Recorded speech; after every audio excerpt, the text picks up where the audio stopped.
Hello students. तो आज जो है प्रीवियस 42 ईयर आईआईटी जेईई का क्वेश्चन देखेंगे चैप्टर ग्रिग्नार्ड रिएजेंट का। तो इसमें से जो है डायरेक्ट क्वेश्चन नहीं आता है, बस ग्रिग्नार्ड रिएजेंट का ज़्यादा यूज होता है ऑर्गेनिक केमिस्ट्री में। तो डायरेक्ट क्वेश्चन इसमें देखिएगा बहुत कम ही है, लेकिन फिर भी आप खुद से एक बार अटेम्प्ट कीजिएगा और इसी लेक्चर में हम डिस्कस भी करेंगे। लेकिन आप यदि खुद से अटेम्प्ट नहीं कीजिएगा तो सिर्फ सोल्यूशन देखने से कोई फायदा नहीं होगा, तो इसलिए खुद से अटेम्प्ट कीजिएगा सारे क्वेश्चन को। तो सेक्शन ए में एक क्वेश्चन है, फिल इन द ब्लैंक्स है, इसका आंसर आपको बताना है। उसके बाद section B single option correct type है, इसमें भी एक क्वेश्चन है। उसके बाद फिर सेक्शन सी, तो सेक्शन सी सब्जेक्टिव क्वेश्चन है, तो ये भी आपको सॉल्व करना है। इसके बाद JEE main oblique AI triple 2002 to 2018, तो इसमें कम क्वेश्चन था तो इसलिए एआई ट्रिपल का भी यहीं पे डिस्कशन कर देंगे।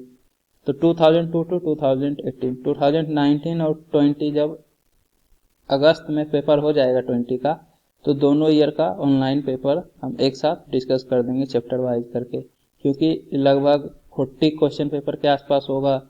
2 साल में 2 पेपर, 4 टाइम 10 एग्जाम होता है, तो उसको एक साथ कर देंगे अलग से। तो 2002 टू 2018 तक की, तो इसमें भी एक क्वेश्चन है। फिर आपके पास आंसर की है सभी का। सेक्शन ए में एक था, सेक्शन बी में एक था, सेक्शन सी में भी एक था, सभी का आंसर दिया हुआ है।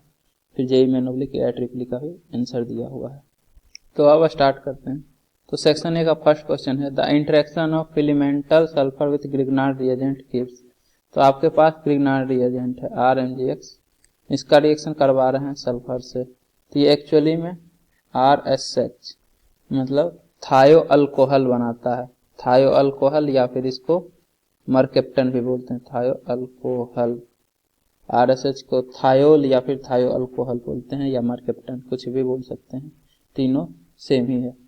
तो इसका मैकेनिज्म भी बता देते हैं। तो पहले क्या होता है कि RMgX, जैसे RX का रिएक्शन जब मैग्नीशियम से करवाते हैं तो RMgX मतलब R और X के बीच में मैग्नीशियम अटैच हो जाता है, तो उसी तरह से RMgX प्लस सल्फर से RSMgX बनता है, RSMgX। तो ये जो बना है इसका फर्दर H2O से हाइड्रोलिसिस हो जाता है। तो हाइड्रोलिसिस में क्या होता है, जिसपे डेल्टा निगेटिव चार्ज उसको H प्लस मिलता है, जिसपे डेल्टा पॉजिटिव चार्ज उसको OH माइनस मिलता है। तो यहाँ पे S पे निगेटिव चार्ज है और MgX प्लस है, तो इस पे डेल्टा निगेटिव चार्ज, तो ये H प्लस एक्सेप्ट करेगा, इस पे डेल्टा पॉजिटिव चार्ज, तो ये OH माइनस एक्सेप्ट करेगा, तो ये H प्लस एक्सेप्ट करके RSH बनाएगा, RSH plus MgX OH accept करेगा तो MgOHX, Mg यहाँ से OH और यहाँ से X। तो आपका इस तरह से थायो अल्कोहल बनता है, या फिर इसको थायोल भी बोलते हैं। इसके बाद section B, which of the following is an organometallic compound. तो आपको ABCD में बताना है ऑर्गेनोमेटेलिक कंपाउंड कौन सा है। तो ऑर्गेनोमेटेलिक कंपाउंड का डिफिनीशन होता है कि यदि कार्बन और मेटल के बीच में बॉन्डिंग रहे तो उसको ऑर्गेनोमेटेलिक कंपाउंड बोलेंगे। जैसे कि आपका ग्रिग्नार्ड रिएजेंट होता है RMgX, तो इसमें कार्बन और मेटल, मैग्नीशियम मेटल के बीच में बॉन्ड है, तो ये ऑर्गेनोमेटेलिक कंपाउंड कहलाता है ग्रिग्नार्ड रिएजेंट। तो आपको इन सभी में चेक करना है। तो पहला है लिथियम मिथॉक्साइड, तो लिथियम मिथॉक्साइड होगा LiOCH3। तो लिथियम और ऑक्सीजन के बीच में बॉन्डिंग है, जबकि कार्बन और मेटल के बीच में होना चाहिए। कार्बन और मेटल लिथियम के बीच में होता तो होता ही ऑर्गेनोमेटेलिक, लेकिन यहाँ ऑक्सीजन और लिथियम में है तो ये ऑर्गेनोमेटेलिक नहीं होगा। नेक्स्ट लिथियम एसीटेट, तो CH3 C डबल बॉन्डो Li, ये आपका लिथियम एसीटेट है, एसीटेट में Li प्लस है, तो फिर ऑक्सीजन और लिथियम में है, मतलब ऑर्गेनोमेटेलिक नहीं है।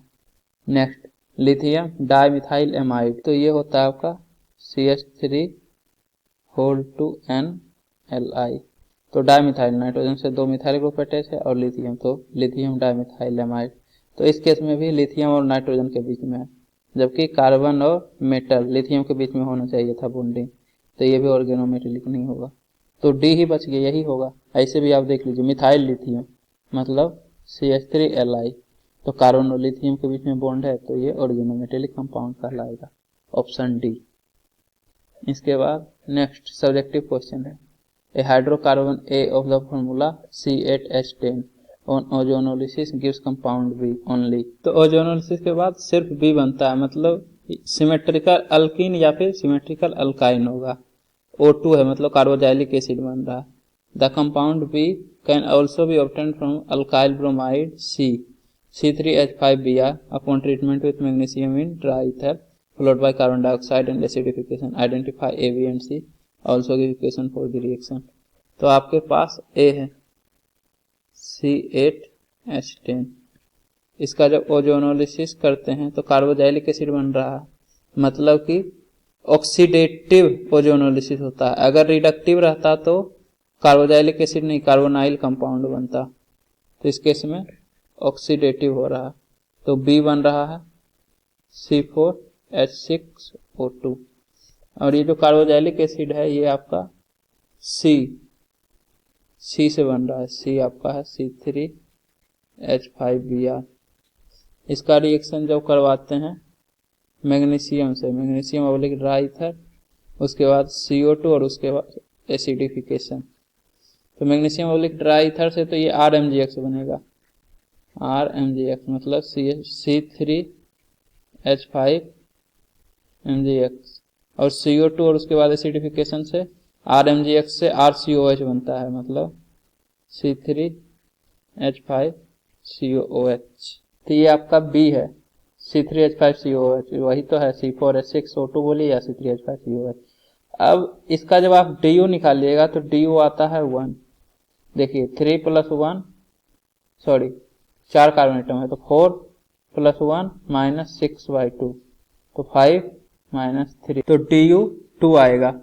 मतलब 2 डबल बॉन्ड हो सकता है या एक रिंग एक डबल बॉन्ड हो सकता है, लेकिन COOH C double bond OH, इसमें एक ही डबल बॉन्ड होगा सिर्फ COOH। इसके अलावा यदि कार्बन के साथ डबल बॉन्ड होगा तो ओजोनोलिसिस के बाद ये फर्दर ब्रेक हो जाता, मतलब कि इसमें सिर्फ COOH में एक डबल बॉन्ड है, तो एक DU रिंग के कारण होगा। तो 4 कार्बन में से एक कार्बन तो COOH में चला गया, तो 3 कार्बन एटम का एक रिंग होगा, क्योंकि 3 मेंबर से कम का तो रिंग हो ही नहीं सकता है। तो ये जो है आपका B का स्ट्रक्चर होगा, 3 कार्बन एटम और फिर COOH। तो आपका C3H5 ये हो गया। इस तरह से यहाँ से एक ग्रुप अटैच रहेगा, और ये MgX अगर अटैच है तो ये ग्रिग्नार्ड हो गया, मतलब MG और एक ड्राई ईथर से रिएक्शन करने के बाद तो MgBr। तो यहाँ पे अगर MgX की जगह X सिर्फ रहेगा तो ये आपका C हो गया, मतलब यहाँ पे सिर्फ Br रहेगा, तो ये C हो गया C3H5Br। अब B बन रहा है A से, तो 2 मॉलिक्यूल्स में से C डबल बॉन्ड OH, एक और रहेगा COOH, और यहाँ से इस तरह से।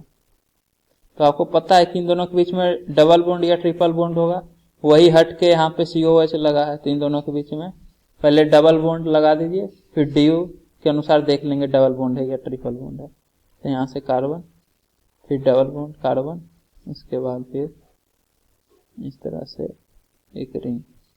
अब A का DU देख लीजिए A में, तो 8 + 1 - 10/2 तो 9 - 5, तो DU 4 है, तो 4 DU है, तो 2 तो रिंग के कारण चला गया, तो DU 2 बच गया, तो यहाँ पे एक ट्रिपल बॉन्ड होगा।